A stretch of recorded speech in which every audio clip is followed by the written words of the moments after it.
Dear students, कैसे हैं आप लोग। उम्मीद करता हूँ आप लोग अच्छे होंगे, स्वस्थ होंगे और अपनी पढ़ाई कर रहे होंगे। तो आज का हमारा जो टॉपिक है वो है प्रागैतिहासिक काल, जिसमें पूरा पाषाण काल, मध्य पाषाण काल और नव पाषाण काल शामिल है। तो इससे पहले कि हम इन सब कालों की ओर आगे बढ़े, हम थोड़ा सा अ, इसका जो बेसिक इंट्रोडक्शन है वो जान लेते हैं कि प्रागैतिहासिक काल की अर्थ क्या है और अवधारणा क्या है। बेसिकली काल तीन तरह के होते हैं। एक तो ऐतिहासिक काल, एक आद्य ऐतिहासिक काल और एक प्रागैतिहासिक काल। तो ऐतिहासिक काल वो होता है जिसकी हमें जो ऐतिहासिक काल वो होता है जिसकी लिपि उपलब्ध होती है, लिखित साक्ष्य उपलब्ध होता है और वो हम समझ भी पाए हैं।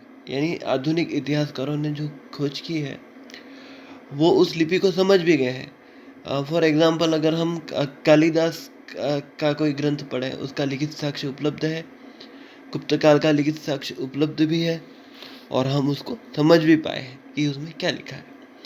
दूसरा होता है आद्य इतिहास। तो आद्य इतिहास जो होता है वो होता है जिसकी लिपि और लिखित साक्ष्य तो उपलब्ध है जिसमें, लेकिन उसको हम समझ नहीं पाए। जैसे हड़प्पा काल का लिखित साक्ष्य हमारे पास उपलब्ध है और वैदिक काल का भी कई लिखित साक्ष्य हमारे पास उपलब्ध हैं, लेकिन हड़प्पा काल के तो लगभग किसी साक्ष्य को हम समझ नहीं पाए हैं अभी तक। और वैदिक काल के कई साक्ष्यों को तो हम समझ गए हैं, लेकिन पूर्ण रूप से इसे नहीं समझ पाए। तो ऐसा काल जिसका लिखित साक्ष्य तो उपलब्ध है लेकिन उसको हम समझ नहीं पाए हैं, वो जो कहलाता है वो कहलाता है आद्य ऐतिहासिक काल। और तीसरा होता है प्रागैतिहासिक काल। प्रागैतिहासिक काल उस काल को कहा जाता है जिसमें कोई लिखित साक्ष्य उपलब्ध नहीं होता है और इस काल का इतिहास पूर्णतः उत्खनन में मिले पुरातात्विक साक्ष्यों पर ही निर्भर होता है। और जो पाषाण काल है हमारे इतिहास का, उसको प्रागैतिहासिक काल में रखा जाता है। तो हमने ये देख ही लिया कि अब हम ये जो प्रागैतिहासिक काल किसको कहते हैं, क्योंकि हमारे पास पाषाण काल को जानने के लिए कोई लिखित साक्ष्य उपलब्ध नहीं है। हमें इसके लिए केवल पुरातात्विक साक्ष्यों पर निर्भर रहना पड़ता है, जैसे हड्डियाँ, खोपड़ियाँ, औजार और जो भी उन लोगों ने पत्थरों के जो भी उपकरण बनाए थे, हथियार बनाए थे, उन पर हमें निर्भर रहना पड़ता है। तो ये पुरातात्विक स्रोत है, उन पर निर्भर रहना पड़ता है, इसलिए इस काल को प्रागैतिहासिक काल कहा जाता है। इसके बाद जो काल क्रमानुसार मानव का जो विकास हुआ था उसको हम देख लेते हैं।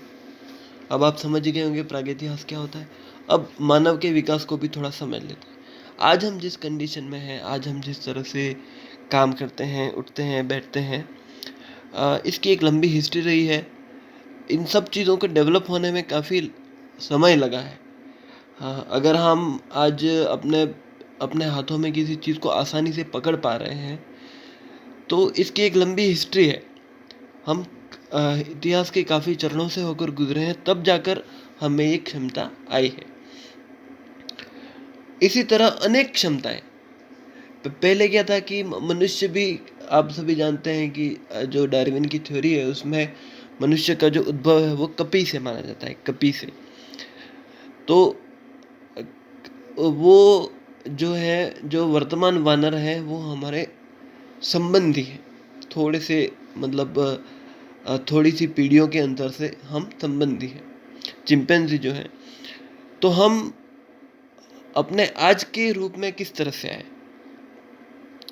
तो इसका थोड़ा सा इंट्रोडक्टरी पार्ट, ये बड़ा ज़्यादा डिटेल में नहीं हो पाएगा क्योंकि this is not a part of our topic, it is basically a part of anthropology. So इसका बेसिक इंट्रोडक्शन है हम वही देख लेते हैं। तो आरंभिक मानव जो है वो है ऑस्ट्रोलोपिथिकस। इसको मानव का आदि पुरुष या प्रोटो मानव भी कहा जाता है। ये पूर्व अत्यंत नूतन काल में प्रकट हुआ था। ये 50 लाख से 18 लाख वर्ष प्राचीन माना जाता है। इसके बाद होमो हैबिलिस, ये ऑस्ट्रेलोपिथेकस और होमो इरेक्टस के बीच का प्राणी माना जाता है और ये 20 से 15 लाख वर्ष ईसा पूर्व का मानव माना जाता है। और सर्वप्रथम पत्थर के जो औजार बनाने का श्रेय है वो इसे ही दिया जाता है। इसके बाद होमो इरेक्टस जो है वो सीधा चलने वाला कपी मानव था। ये जो दो थे वो झुक कर चलते थे, ये सीधा चलता था और ये 15 लाख वर्ष से 7.5 लाख वर्ष प्राचीन माना जाता है। इसके बाद निएंडरथल, इसका व्यापक भौगोलिक वितरण जो है वो अफ्रीका, एशिया और यूरोप में हुआ था। इसका नामकरण जर्मनी का एक जगह है जर्मनी में निएंडरथल नाम की, उसके आधार पर हुआ, उस स्थल के आधार पर हुआ। ये मिसप्रिंटेड है, इसको सही कर दें। इसका कारण 1 लाख से, इसका जो काल है वो 1 लाख से 40,000 ईसा पूर्व माना जाता है। इसके बाद पांचवा है वो होमोसेपियंस है। ये मानव का निकटतम पूर्वज माना जाता है। अब बेसिकली हमारा जो स्ट्रक्चर है वो है होमोसेपियंस से काफ़ी मिलता जुलता है, हम होमोसेपियंस ही माने जाते हैं। इसको आधुनिक मानव और प्रज्ञ जो होता है, एनलाइटेंड होमो जिसको कहा जाता है, तो एनलाइटेंड कहा जाता है यानी जिसके अंदर बुद्धि थी। और इसकी उत्पत्ति लगभग 40,000 वर्ष पूर्व मानी जाती है। तो इस तरह से एक छोटा सा विवरण आपके सामने कालक्रमानुसार मानव विकास का हमने देखा। इसके बाद उपकरण और तकनीकें जो हैं वो मानव विकास का बड़ा हिस्सा रही हैं।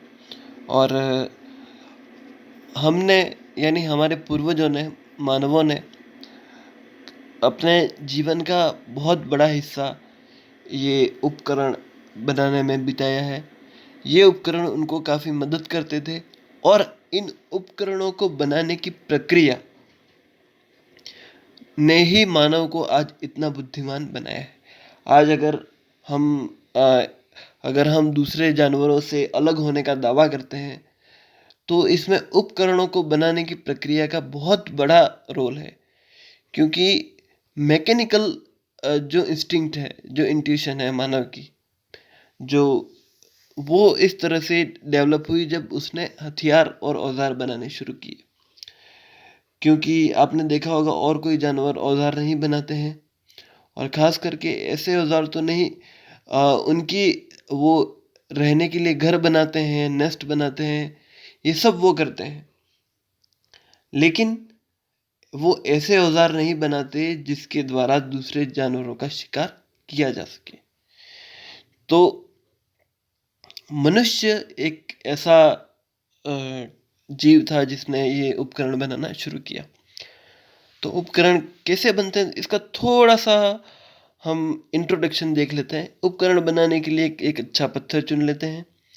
उसके बाद किसी बट्टिकाश्म, बट्टिकाश्म का मतलब होता है एक दूसरा पत्थर, उससे हथौड़ी की तरह उस पर चोट की जाती है।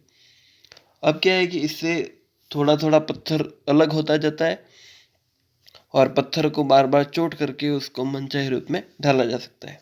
ठीक है। अब शल्क उतारने की जो सामान्य विधि है, इसके अलावा 2 महत्वपूर्ण तकनीकें भी हैं। एक तो क्लेक्टोनिक तकनीक, ये इंग्लैंड में प्रसिद्ध है, और एक लवालवाई तकनीक, ये फ्रांस के मनुष्य की तकनीक मानी जाती है। उसके बाद जो आधारभूत उपकरण के जो फॉर्मेट्स हैं वो है गंडासा और खंडक, हस्तकुठार और विदारणी, खुरचनी, वेधनी, दक्षिणी, वेदक। ये बेसिकली अगर आप इनको देखेंगे तो समझ जाएंगे ये जो आरंभिक इसके उपकरण थे। अब हम बढ़ते हैं पाषाण काल पर। पाषाण काल को प्रस्तर काल भी कहा जाता है। और पाषाण काल को पाषाण काल क्यों कहा जाता है? क्योंकि इसमें पत्थरों का उपयोग होता था। पत्थरों का उपयोग औजारों और हथियारों के रूप में होता था। तो या तो पत्थरों का उपयोग होता था या लकड़ी के साथ होता था। तो इसलिए इस काल को पाषाण काल कहा जाता है। अब पाषाण काल को भी 3 भागों में बांटा गया है: पूरा पाषाण काल, मध्य पाषाण काल और नव पाषाण काल। ठीक है। अब सबसे पहले हम देखेंगे पूरा पाषाण काल। अब पूरा पाषाण काल को भी फिर से 3 भागों में बांटा गया है। पहला है पूरा पाषाण काल। इसको निम्न पूरा पाषाण काल भी कहा जाता है, मध्य पूरा पाषाण काल और उच्च पूरा पाषाण काल। अब इनमें सबसे पहला है वो है ए पूरा पाषाण काल। इसका जो सर्वाधिक भारत में जो उल्लेख मिलता है, सबसे पहले रॉबर्ट ब्रूसफुट ने 1863 ईस्वी में मद्रास के पास स्थित पल्लवरम नामक स्थान से पूरा पाषाण काल का उपकरण प्राप्त किया, जो एक हस्तकुटार था, हैंड एक्स जिसको कहा जाता है। इसके बाद इसका जो इसको मैंने बताया कि निम्न पूरा पाषाण काल भी कहा जाता है। तो इसका समय जो है वो 6 लाख ईसा पूर्व से 1.5 लाख ईसा पूर्व माना जाता है। इस समय मानव समूह बनाकर शिकार करके भोजन का संग्रह करता था। इसके जो प्रमुख स्थल हैं वो है कश्मीर, राजस्थान का स्थार, उत्तर प्रदेश के मिर्ज़ापुर में स्थित बेलन घाटी, भीमबेटका की गुफाएं, नर्मदा घाटी, सोहन नदी घाटी, पल्लवरम और अतिरम पक्कम, कर्नाटक और आंध्र प्रदेश आदि इसके प्रमुख स्थल हैं। इसके जो मुख्य औजार हैं वो क्वार्टजाइट पत्थर के बने हुए हैं और हस्त कुठार और खंडक इसके प्रमुख औजार हैं। इसके बाद जो है वो मध्य पूरा पाषाण काल। ये जो काल है वो 1.5 लाख ईसा पूर्व से 35,000 ईसा पूर्व तक माना जाता है। इस काल को फलक संस्कृति भी कहते हैं। इस कार्य में पत्थर के गोले से वस्तुओं का निर्माण होने लगा था। इसके जो प्रमुख स्थल हैं वो है मध्य प्रदेश की नर्मदा घाटी, राजस्थान का डीडवाना, महाराष्ट्र का नेवासा, उत्तर प्रदेश का मिर्ज़ापुर और पश्चिम बंगाल का बागुंडा और पुरुलिया आदि। इसके जो मुख्य औजार थे वो वेधनी और खुरचनी थे। इस काल में जस्पर, चर्ट, फ्लिंट आदि पत्थरों का प्रयोग होने लगा था। इसके बाद उच्च पूरा पाषाण काल।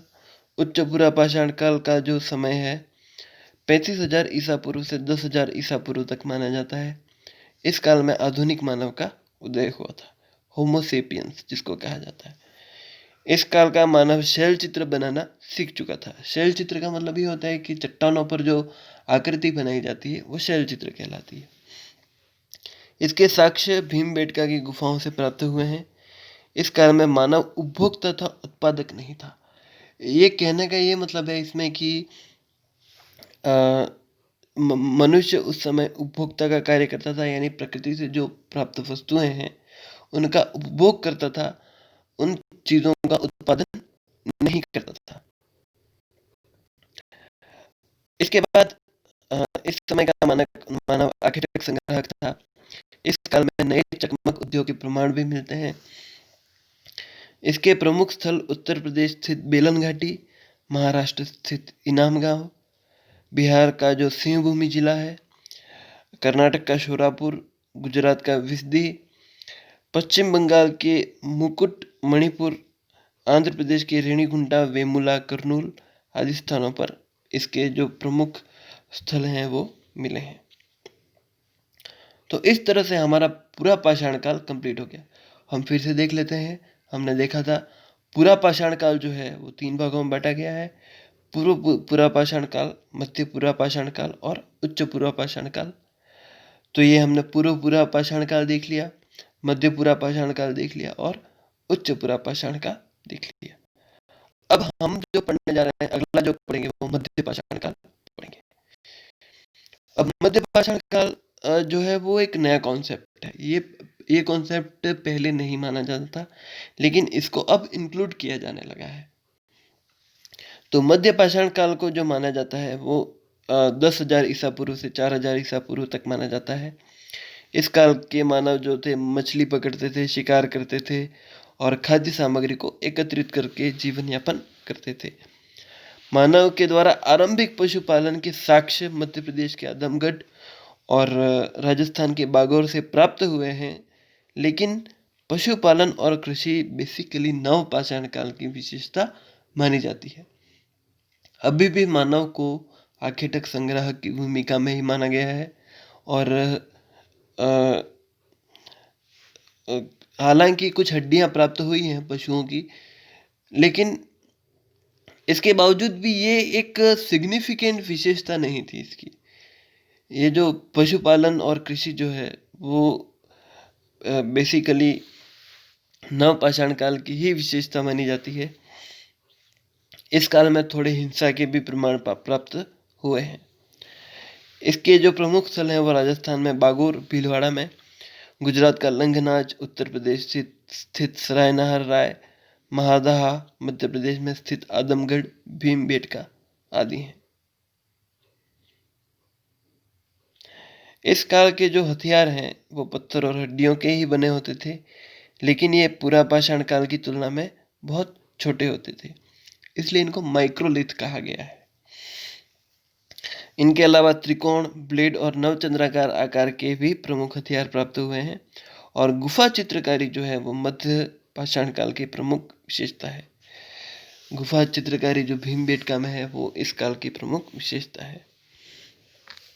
इसके बाद नवपाषाण काल भारत के लिए वैसे तो 4,000 ईसा पूर्व से लेकर 1,000 ईसा पूर्व में माना गया है, लेकिन मेहरगढ़ का जो साक्ष्य है वो 7,000 ईसा पूर्व का है। ठीक है, तो इसको भी नवपाषाण काल में ही माना गया है। इस काल में कृषि कार्य का आरंभ हो चुका था। पशुपालन, स्थिर जीवन इस काल की प्रमुख विशेषता थी। इस काल में पत्थर की कुल्हाड़ियों का प्रयोग भी किया जाता था और मिट्टी के जो बर्तन हैं इनका प्रयोग भी हो गया था और ग्राम समुदाय का आरंभ और फिर ग्रामीण जीवन का विकास इसी काल में हुआ था। बलूचिस्तान का जो मेहरगढ़ है इस काल का कृषि का प्राचीनतम साक्ष्य प्राप्त हुआ है और इसके जो प्रमुख स्थल हैं वो मेहरगढ़, उतनूर, चिरांद, भुजहोम, गुफकराल, कोयडी हवा आदि हैं। तो इस तरह से हमारा जो ये पार्ट है वो इस तरह से है।